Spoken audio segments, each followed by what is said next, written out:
আজি আমি সলভ কৰিম ক্লাছ 9 মেথছৰ অনুশীলনী 1.6ৰ কুৱেশ্যন নম্বৰ 2। ইয়াৰ আগৰ এটা ভিডিঅ'ত আমি ইয়াত ইউজ হ'বলগীয়া যিখিনি সূত্ৰ সেই সূত্ৰখিনি আলোচনা কৰিছিলোঁ, গতিকে সেই ভিডিঅ'টো চাই ল'লে অংকখিনি কৰাত সুবিধা হ'ব। এতিয়া নম্বৰ 2 ৰ 1 দিয়া আছে 9 টু দি পাৱাৰ 3/2। ইয়াৰ মান উলিয়াব লাগে। মান উলিয়াব লগা হ'লে 9 মানে কি আমি এনেকৈ লিখিব 3 × 3 9 মানে ওপৰত সূচক আছে 3/2। 3 × 3 মানে কি 3 স্কোৱাৰ, তাৰ ওপৰত সূচক আছে 3/2। সূচকৰ ওপৰত সূচক থাকিলে কি হয়, সূচক দুটা পূৰণ হৈ যায়। তাৰমানে কি মই কৈছিলোঁৱে আগৰ ভিডিঅ'ত a two the power m, তাৰ ওপৰত আকৌ এটা সূচক n, তেতিয়া কি হ'ব a two the power m × n। গতিকে সূচকৰ ওপৰত সূচক থাকিলে সূচক দুটা পূৰণ হৈ যায়। 3 টু দি পাৱাৰ 2 × 3/2। ওপৰটো তলৰটো কাটা যাব, তাৰমানে ওপৰত থাকিব 3 কিউব।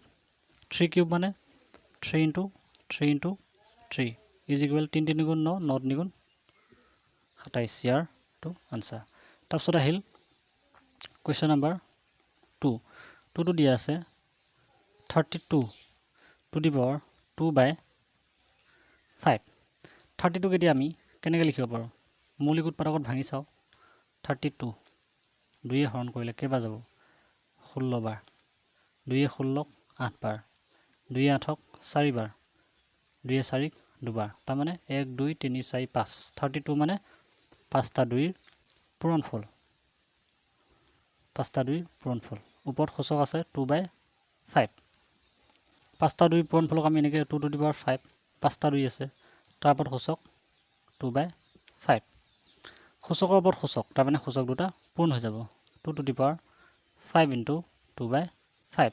ওপৰ 5 তলৰ 5 কাটা যাব, থাকিব ওপৰত 2, তাৰমানে 2 স্কোৱাৰ। 2 স্কোৱাৰ মানে আমি কি পাইছিলোঁ 4।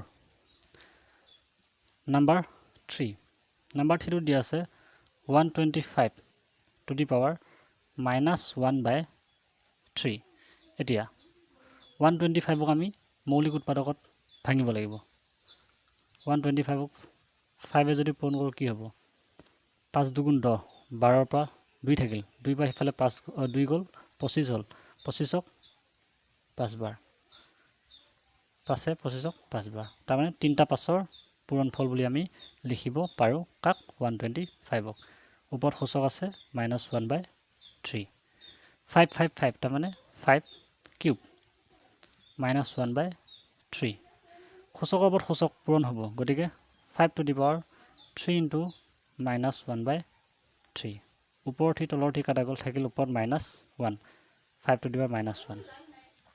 সূচকটো মাইনাছত আছে, মাইনাছৰ পৰা প্লাছলৈ নিব লগা হ'লে আমি কি পাইছিলোঁ a/b whole to the power -m। ভূমিটো উল্টা কৰি দিব লাগে, b/a two the power m। এতিয়া ইয়াক উল্টা কৰিব লাগিব, গতিকে উল্টা কৰিব লগা হ'লে কি হ'ব 1/5 two the power 1 is equal 1/5। 5ৰ উল্টাটো হৈছে 1/5। এইটোৱে এনচাৰটো। Thank U.